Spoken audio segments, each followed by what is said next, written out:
Que la paix soit sur vous, les Gaulois et les Gauloises.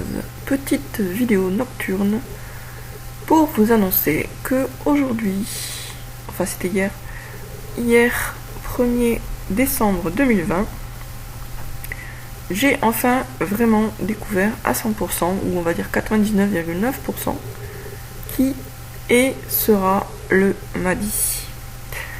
Voilà, donc je vais pas vous donner leur identité à ce couple maintenant, mais vous l'aurez avec tous les éléments, toutes les preuves, toute la démarche intellectuelle qui m'a conduit à la conclusion à laquelle je suis arrivée dans mon livre le troisième secret de Fatima. Je comprends que ça peut être frustrant de vous dire ça simplement, mais vraiment c'est une bonne nouvelle, même si pour l'instant vous n'avez pas la clé.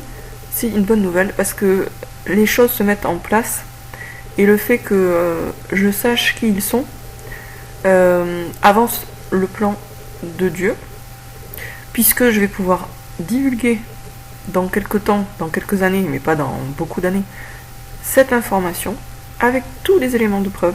Et quand je dis tous, il y en a beaucoup. Et donc vous pourrez à ce moment-là vraiment vous faire une opinion très éclairée sur la question.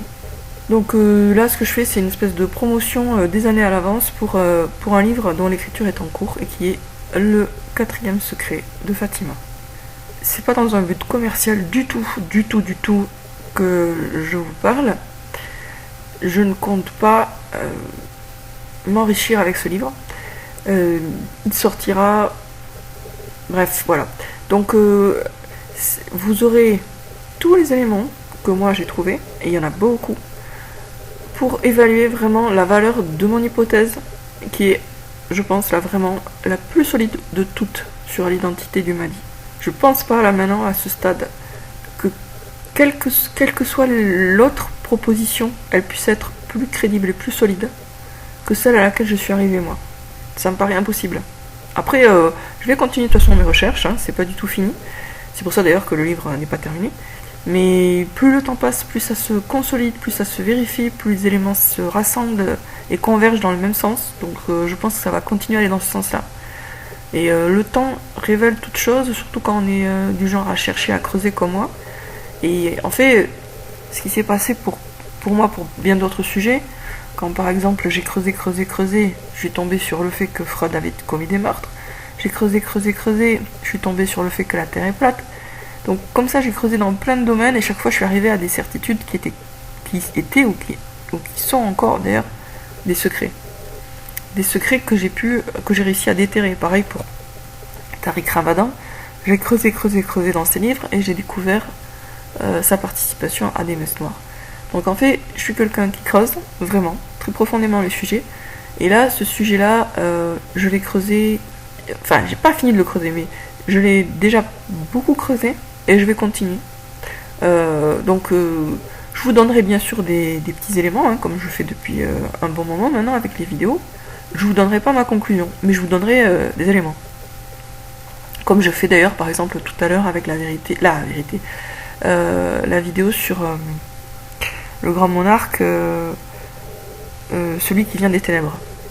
Titre d'ailleurs qui est juste la reprise du livre, et il faudra que je parle un peu plus précisément de la raison pour laquelle l'auteur Eric a utilisé ce titre là, parce que c'est vrai que ce que je vous ai dit, ça va pas tellement dans le sens des ténèbres, donc je vous expliquerai aussi pourquoi il a choisi ce titre là, ce qui me paraît le plus probable en tout cas. L'identité du Mahdi est connue au moins d'une personne, alias moi-même, et le temps passant, surtout quand mon livre sera sorti, le 4e secret de Fatima, eh bien, cette identité sera connue de beaucoup de monde. En tout cas, du monde. C'est par ce livre, en fait, que l'identité du Mahdi va être révélée. C'est ce livre-là. Parce que c'est cette information-là qui sera dans mon livre, elle ne sera pas ailleurs. En tout cas, elle ne sera pas ailleurs tant que moi je ne l'aurai pas fait sortir. Quand elle sera sortie, j'espère qu'il y aura d'autres personnes qui seront convaincues, qui la reprendront à leur compte et qui donc en parleront eux aussi. Mais avant que mon livre sorte, personne n'émettra la même hypothèse sur l'identité du Mahdi.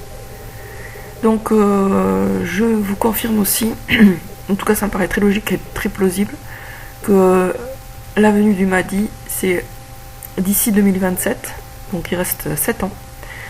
Ça m'avait été indiqué par un rêve extrêmement fort que j'avais fait en 2017, hein. Donc ça fait déjà un moment. En 2017, j'ai fait un rêve où j'annonçais moi que le Mahdi arrivait d'ici 10 ans. Mais c'était un rêve qui était très particulier, très secouant pour moi au niveau émotionnel, et sur lequel j'ai zéro doute. Je pense que c'est un rêve véridique. Et là, par rapport à ce que moi je comprends, c'est comme des confirmations indirectes de la date aussi. C'est-à-dire, en trouvant l'identité, à mes yeux, ça confirme aussi cette date-là. Alors, je dis pas qu'il sort en 2027, c'était d'ici 2027, donc ça pourrait être avant. Mais 2027 me paraît quand même assez plausible. Je dirais même très plausible. Pour le moment où son identité sera connue, où il sera identifié, où on saura vraiment qui c'est. Voilà, j'espère que vous le prenez comme une bonne nouvelle. Moi, en tout cas, pour moi, c'est une bonne nouvelle. Je suis très contente de ce que j'ai compris aujourd'hui. C'est comme les pièces d'Impulse dont j'avais plusieurs parties. C'est-à-dire, la première pièce du Pulse, je l'ai eu en 2005, donc ça commence à faire longtemps quand même, il y a 15 ans. Après, j'en ai eu en 2017, d'autres en 2018, d'autres en 2019. Et les dernières, les pièces se sont rassemblées et vraiment pour former un tout parfaitement cohérent hier, le 1er décembre 2020, ce qui est très significatif pour moi parce que j'avais fait une demande à Dieu qui n'avait pas un rapport direct avec ça d'ailleurs, mais un rapport indirect au début de l'année. Et je lui avais demandé des choses pour cette année 2020. Donc la fin de l'année arrive et là, Dieu en fait commence à m'exaucer par des prises de conscience en fait, parce que les prises de conscience préparent des changements plus concrets. Le Mahdi est une réalité, c'est pas un mythe. C'est un couple réel. Mais actuellement, ce n'est pas encore un couple. C'est-à-dire, ce sont des personnes réelles, mais pour l'instant, c'est juste les deux moitiés séparées du couple. Et d'ici 2027, les deux parties seront réunies et vous serez informés de qui est le Mahdi par mon livre, Le 4e secret de Fatima, qui n'est absolument pas un projet pour moi du type je vais gagner de l'argent ou ceci ou cela. Enfin, ici il y a ceci ou cela derrière, hein, j'ai des buts aussi entre guillemets personnels dans l'histoire, mais c'est un livre que j'écris pour que vous puissiez reconnaître le Mahdi, que vous ayez toutes les preuves que c'est bien lui, bien elle, puisque c'est deux personnes. Et vous les aurez. Dans ce livre, vous les aurez. Et c'est vraiment une promesse que je vous fais solennelle. Parce que là, j'ai suffisamment avancé dans les prises de conscience, dans l'assemblage des preuves et dans l'écriture du livre pour savoir que ça ne va aller qu'en se confirmant dans le temps. Parce que là, ça fait 1 an que je bosse dessus. Et je vois que tout se décante, se précise, s'affine, s'éclaire de plus en plus. C'est de plus en plus fort et convaincant. C'est-à-dire, au départ, c'était une espèce d'hypothèse vague, et plus ça va, plus ça devient très très précis, très très concret, et de moins en moins discutable, de plus en plus certain. Et je suis sûre, là maintenant j'en suis sûre à ce stade, que ça va être de plus en plus net, de plus en plus précis. Voilà, donc une bonne nouvelle, je pense, on peut dire que c'est une bonne nouvelle. L'identité du Mahdi est connue d'au moins une personne, c'est moi. Et d'ici quelques années, de toutes les personnes qui liront le 4e secret de Fatima. Le 4e secret de Fatima va être la clé pour identifier le Mahdi et donc le suivre. Donc, même si ça paraît extrêmement prétentieux dit comme ça veut dire que par rapport à la fin du monde, par rapport à ce qui nous attend, le 4e secret de Fatima donne d'une certaine façon la clé du paradis, parce que c'est en suivant le Mahdi qu'on se garantit le paradis. Alors je sais que ça paraît démesuré comme prétention là ce que je dis là, mais si je le dis, c'est que je suis sûre de moi, et ceux qui m'ont lu mes livres savent que je suis quelqu'un qui fouille, approfondit. Je ne parle pas dans le vide. Et là, pas du tout. C'est vraiment, comme je vous disais, une prise de conscience qui a commencé en 2005, donc il y a 15 ans.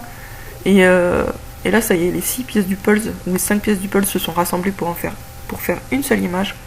Maintenant, je suis sûre de moi. Mais j'ai des raisons bien précises pour retarder d'ici quelques années l'apparition du livre.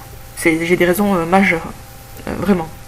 Donc c'est pas parce que j'ai compris que je vais vous dire, mais comme je vous disais, je continuerai à vous donner plein d'éléments qui vont vous permettre de vous guider, de mûrir spirituellement et de vous préparer au livre aussi, puisque en fait c'est comme des marches d'escalier avant la porte du livre, qui lui-même est un autre escalier qui permet de monter jusqu'au moment où on comprend vraiment qui est le Mahdi. Sur ce, je vous dis à bientôt les Gaulois et les Gauloises. Courage résistant à la dictature sataniste qui bientôt ne sera plus mondiale.